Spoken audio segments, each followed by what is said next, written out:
নমস্কার বন্ধুরা, welcome to cricket Bangla. তো বন্ধুরা, এই ভিডিওতে আলোচনা করব মাথিসা পাথিরানাকে নিয়ে। মাথিসা পাথিরানা বর্তমানে যেই ফর্মটা নিয়ে আসছে, বর্তমানে হাই আর্ম অ্যাকশনে বোলিং করছে। মাথিসা পাথিরানাকে কলকাতা নাইট রাইডার্স কেমনভাবে ইউজ করবে, কেমনভাবে ইউজ করলে বেটার হবে কেকেআরের জন্য, এবং কেকেআর তাদের বোলারদেরকে কেমনভাবে ইউজ করবে সেই নিয়ে এই ভিডিওতে আলোচনা করব। ইন্টারেস্টিং ভিডিও হবে, মন দিয়ে শেষ অবধি দেখতে থাকো। আমাদের চ্যানেলে প্রথমবার এলে চ্যানেলটিকে সাবস্ক্রাইব করে দিয়ে তার পাশের বেল আইকনটিকে অন করে দেবে। অলরেডি সাবস্ক্রাইবার হয়ে থাকলে অনেক অনেক ধন্যবাদ। তো চলো এবারে ভিডিওটা শুরু করা যাক। মাথিসা পাথিরানা গতকালকে 2টো উইকেট নিয়েছে ইংল্যান্ডের বিপক্ষে। দারুণ বল করেছে, জেকব ব্যাথেলকে আউট করেছে এবং হ্যারি ব্রুককে আউট করেছে। জেকব ব্যাথেলের তুমি যদি ডিসমিসালটা দেখো, জেকব ব্যাথেলকে অফ স্টাম্পের বাইরে বল দেয় এবং জেকব ব্যাথেল সেটা ড্রাইভ করতে যায়, এবং ড্রাইভ করতে গিয়ে আউটসাইড এজ লাগে, কিপার একটা ভালো ক্যাচ ধরে।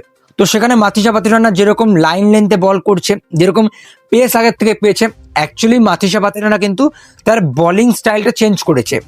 2024-23 যেরকম বোলিং স্টাইল ছিল তার, 2023-24 সালে যেরকম হাই আর্ম অ্যাকশন ছিল সেরকমটা নিয়ে এসছে। 2025 সালে একটু সাইড আর্ম অ্যাকশন ছিল, সেটাকে চেঞ্জ করেছে। আমি যদি এটাকে একটু বিস্তারিতভাবে আলোচনা করি, সেখানে মাথিসা পাথিরানা 2023-24 সালে কি করতো, 2023-24 সালে তার হাতটা এই আসতো, উপর দিক করে ছাড়তো, হাতটা ঠিক এই পড়তো, বোলিংয়ের লাইন লেন্থটা ঠিক থাকতো এবং বলে বাউন্স পেত, হাইট ভালো আছে। এই যে বলটা যে এই আসছে, বলের লাইন লেন্থটা ভালো থাকছে, বলে পেস আরও বাড়ছে, বলের লাইন লেন্থ ঠিক থাকছে, হালকা একটু সুইংও আমরা দেখতে পাচ্ছি। বাট এই যে এই আসলো 2025 সালে যে খারাপ ফর্মটা, এই যে এই সাইড আর্ম অ্যাকশনে আসলো, এই সাইড আর্ম অ্যাকশনে কিন্তু তিনি তেমনভাবে সফলতা পায়নি। এই সাইড আর্ম অ্যাকশনে প্রচণ্ড মার খেয়েছে, প্রচণ্ড লাইন লেন্থ হারিয়েছে, ওয়াইড বল নো বল করেছে। তার কারণ এই যে সাইড আর্ম অ্যাকশনে আসছে, এই যে রিলিজ করছে, রিলিজ পয়েন্টটা, তার হাতে কিন্তু বলটা সেরকমভাবে গ্রিপ হচ্ছে না। তিনি যে এইভাবে ছাড়ছে, বলটা কিন্তু অ্যাঙ্গেলের জন্য বলটা আরও বাইরে যাচ্ছে। আর আমরা যেটা দেখছিলাম, লেফট হ্যান্ডের ব্যাটসম্যানদেরকে এই যে কোনটা বানিয়ে, এই যে অ্যাঙ্গেলটা তৈরি করে যে এই বলটা করছিল, লেগ সাইডে ওয়াইড হচ্ছিল, এবং রাইট হ্যান্ডেড ব্যাটসম্যানকে যখন ওয়াইড দরকার মারছে, ঠিক এই অ্যাকশনে আরও ওয়াইড চলে যাচ্ছে, আরও লেন্থ হারাচ্ছে, প্রেশার পড়ছে তার লেফট ফুটে, এবং সেখানে কিন্তু অনেকগুলো নোবলও হয়েছে। হাত থেকে বল ফসকে গিয়ে কিন্তু অনেকগুলো নোবলও হয়েছে। তো আমি সেটাই বলছি, এখনকার যেই বোলিং অ্যাকশনটা রয়েছে, যেটা হাই আর্ম বোলিং অ্যাকশন, যেটা এইভাবে আসছে, এই বোলিং অ্যাকশনে কি হচ্ছে, এই বোলিং অ্যাকশনে মাথিসা পাথিরানা একটু বেটার লাইন লেন্থ পাচ্ছে, একটু ভালো পেস পাচ্ছে। ইংল্যান্ডের বিপক্ষে আমরা দেখছিলাম 144-45 বল করছিল। হ্যাঁ, এই সাইড আর্ম অ্যাকশনেও ভালো পেস পাচ্ছিল, বাট লাইন লেন্থ পাচ্ছিল না। বাট এটাতে একটু কন্ট্রোল এসছে, হাই আর্ম অ্যাকশনে একটু কন্ট্রোলটা আগের থেকে বেটার এসছে। বাট এই হাই আর্ম অ্যাকশনের মধ্যে একটা খারাপ দিক রয়েছে, সেটা হচ্ছে ইনজুরি। কেন আমি বলবো, তার কারণ এই যে তিনি এইভাবে ছাড়ছিলেন, তার হাতে কিন্তু অতটা প্রেশার পড়ছিল না। তিনি কিন্তু পুরো কাঁধটাকে ঘুরিয়ে, পুরো কাঁধের জোরে তিনি বল করছিলেন। এবং এখন যে হাই আর্ম অ্যাকশন করছে, সেটা অ্যাকচুয়ালি এই যে রিস্টে, এই যে রিস্ট, এই রিস্টের উপর তার প্রেশার পড়ছে, যেটা কিন্তু একটা ইনজুরির দিকে ফেলতে পারে মাথিসা পাথিরানাকে। আমি ওটাই বলছিলাম যে হাই আর্ম অ্যাকশনে তিনি লাইন লেন্থ ভালো পাচ্ছে, করে যাক, এটাকে একবারে ধরে রাখুক, এই লাইন লেন্থেই চলুক, এই অ্যাকশনেই চলুক। বাট এই যে সাইড আর্ম অ্যাকশনটায়, এই সাইড আর্ম অ্যাকশনে কিন্তু মাথিসা পাথিরানা উইকেট হয়তো পাচ্ছিল না, রান অনেক দিচ্ছিল, বাট ইনজার্ড হচ্ছিল না। তো সেটাই আমি বলছিলাম, এখন মাথিসা পাথিরানা ডিসাইড করবে যে তিনি এই অ্যাকশনে বল করবে নাকি এই অ্যাকশনে বল করবে। Actually Sri Lankan cricket board, Sri Lankan cricket দল তার উপর এটাই এক্সপেক্ট করেছিল যে এই অ্যাকশনে ফিরে এসে বোলিং করুক, এবং সেখানে তাকে পাওয়ার প্লেতে বল করতে দেওয়া হয়। কালকে 2 ওভার পাওয়ার প্লেতে বল করেছে এবং 2টো উইকেট পাওয়ার প্লেতে এসছে। সেখানে একটা গুরুত্বপূর্ণ ভূমিকা থাকছে কেকেআরের হয়ে। কেকেআর তাকে কিরকমভাবে ইউজ করবে, কেকেআর তাদের বলারকে কিরকমভাবে ইউজ করবে। কলকাতা নাইট রাইডার্সের বোলিংয়ে বৈভব আরোরা, হর্ষিত রানা, মাথিসা পাথিরানা এবং ক্যামেরন গ্রিন, এই 4টে ফাস্ট বলার খেলাবে কলকাতা নাইট রাইডার্স, এবং স্পিনার খেলাচ্ছে অনুকূল রয়, বরুণ চক্রবর্তী এবং সুনীল নারিন। তো এই 7জনকে কীভাবে ব্যবহার করা উচিত, দেখো, কলকাতা নাইট রাইডার্স পাওয়ার প্লেতে আমি বলবো বৈভব আরোরাকে বেশি করে বোলিং করাতে। বৈভব আরোরাকে যদি পাওয়ার প্লেতেই তার স্পেলটা শেষ করে দেয়, 3 থেকে 4 ওভার যদি দিয়ে দেয়, বৈভব আরোরার ওভারটা ওখানে শেষ করে দেয়, তাহলে বেটার হয়। দেখো, আমি বলবো কলকাতা নাইট রাইডার্সকে অন্যান্য দল থেকে একটু একটু করে কিছু শেখা উচিত। আমি বলবো সিএসকে দীপক চাহারকে প্রথমে যেরকম ইউজ করতো, পাওয়ার প্লেতেই তার 3 ওভার শেষ করে দিত এবং পাওয়ার প্লের পরে আরও একটা ওভার শেষ করিয়ে তার স্পেলটাকে সমাপ্ত করে দিত। আমি সেরকমই বলবো, বৈভব আরোরাকে সেরকম করে ইউজ করতে এবং বৈভব আরোরাকে সেরকম করে ইউজ করে পাওয়ার প্লের মধ্যে 3টে ওভার শেষ করে দিতে। তাকে যদি প্রথম ওভার দেওয়া হয়, তৃতীয় ওভার তার, পঞ্চম ওভার তার। তাহলে এবার প্রশ্ন হচ্ছে হর্ষিত রানা, ক্যামেরন গ্রিন, মাথিসা পাথিরানাকে কিরকম করে ইউজ করবে। দেখো আমি বলবো হর্ষিত রানাকে একটা ওভার করাতে মাত্র পাওয়ার প্লেতে।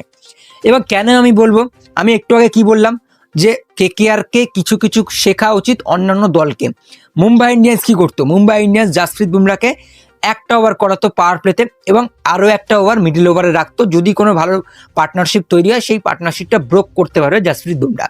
তো সেই কাজটা হর্ষিত রানাকে দিয়ে করানো উচিত।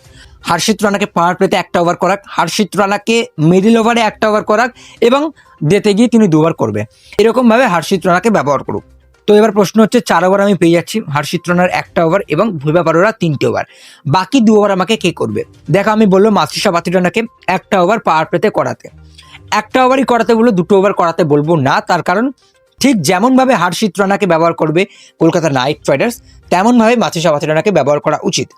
হর্ষিত রানাকে 1 ওভার করালে পাওয়ার প্লেতে, মাথিসা পাথিরানাকে 1 ওভার করাক। মিডল ওভারে হর্ষিত রানাকে 1 ওভার করালে মাথিসা পাথিরানাকেও 1 ওভার করাক। ডেথ ওভারেও যদি 2টো ওভার করায় হর্ষিত রানাকে, মাথিসা পাথিরানাকেও কিন্তু সেরকম করে বোলিং করাক, মানে 2 ওভার করাক। তো এবার প্রশ্ন হচ্ছে মাথিসা পাথিরানাকে শ্রীলঙ্কান দল কেন প্রথম 2 ওভারে বল করাচ্ছে। সিএসকেতে তাকে 9 ওভার 10 ওভার পরে বোলিং করানো হতো।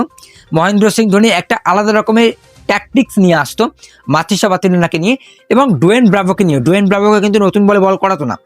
ডোয়েন ব্রাভোকে সিএসকে নতুন বলে বল করাতো না, তাকে মিডল ওভারে বল করাতো, 10 ওভারের পরে বোলিং করাতে আসতো এবং ভালো বল করতো। তো সেখানে প্রশ্ন একটাই, মাথিসা পাথিরানাকে কেন শ্রীলঙ্কা এরকমভাবে ব্যবহার করছে। শ্রীলঙ্কান পিচে ফাস্ট বোলারদের জন্য একটু এক্সট্রা সুবিধা থাকে, সেই জন্যই মাথিসা পাথিরানাকে পাওয়ারতে ইউজ করা হচ্ছে। তো কলকাতা নাইট রাইডার্সে যে ইডেন গার্ডেন পিচ রয়েছে সেখানেও কিন্তু ফাস্ট বোলারদের জন্য একটু সুবিধা থাকে। তো প্রথম দিকে মাথিসা পাথিরানাকেই বোলিং করানো উচিত পাওয়ার প্লেতে। তার যে এই হাই আর্ম অ্যাকশন সেটা কিন্তু তাকে উইকেট দিতে পারে। তো আমি বলবো কলকাতা নাইট রাইডার্স একটা ওভার মাথিসা পাথিরানাকে করাক এবং আরও একটা over Sunil Narine either Varun চক্রবর্তীকে দিয়ে করাক। আমি বলবো এখানে সুনীল নারিনকে একটা ওভার পাওয়ার প্লেতে করানো উচিত। সুনীল নারিনের যে এক্সপিরিয়েন্স রয়েছে এবং সুনীল নারিনের একটা ভালো রেকর্ডও রয়েছে সুপার ওভারে মেডেন ওভার করা, তাও আবার নিকোলাস পুরানের সামনে। তো আমি একটা কথাই বলবো, কলকাতা নাইট রাইডার্সের সমস্যা যদি তাদের ডেড বোলিং হয়ে থাকে তাহলে তাদের ডেতে সুনীল নারিনকে ইউজ করতে পারে তারা। তার কারণ সুনীল নারিন সেরকম বোলিং করে এসছে, সুপার ওভারে তার একটা ভালো রেকর্ড রয়েছে যেটা বললাম। নিকোলাস পুরানের বিপক্ষে তিনি একটা ওভার দাঁড়িয়ে মেডেন করে এসছে, তো সেই জন্য তার অনেক এক্সপিরিয়েন্স রয়েছে। তাকে একটা ওভার পাওয়ার প্লেতে করাও, একটা ওভার ডেতে করাও, আর মাঝখানে 2টো ওভার তাকে বরুণ চক্রবর্তীর সাথে করাও। মানে বরুণ চক্রবর্তীকে তুমি 4 ওভার পুরো প্রপার দেবে মিডিলে, যাতে বরুণ চক্রবর্তীর বিরুদ্ধে তো হাত খুলতে না পারে। ক্যামেরন গ্রিন তোমার কাছে রয়েছে, দেখা গেল হর্ষিত রানা মাথিসা পাথিরানার মধ্যে যে কোনো একজন বোলারের দিন খারাপ যাচ্ছে, তখন তুমি ক্যামেরন গ্রিনকে ইউজ করতে পারো 1 থেকে 2 ওভার। তোমার কাছে অনুকূল রয়েরও অপশন রয়েছে, তুমি অনুকূল রয়কেও ইউজ করতে পারো। দুদিকে ডানাতি ব্যাটসম্যান থাকলে তখনই ইউজ করবে, বাহাতি ব্যাটসম্যান থাকলে তখন কিন্তু ইউজ করা যাবে না। তো কেকেআর এইবারে আইপিএল 2026-এ এরকম বোলিং অপশান নিয়ে যাচ্ছে, দারুণ বোলিং অপশান রয়েছে তাদের কাছে। স্পিনারে রয়েছে বরুণ চক্রবর্তী, সুনীল নারিন, অনুকূল রয় এবং ফাস্ট বোলার রয়েছে মাথিসা পাথিরানা, হর্ষিত রানা, বৈভব আরোরা এবং ক্যামেরন গ্রিন। 7টা বোলিং অপশান নিয়ে যাচ্ছে কেকেআর।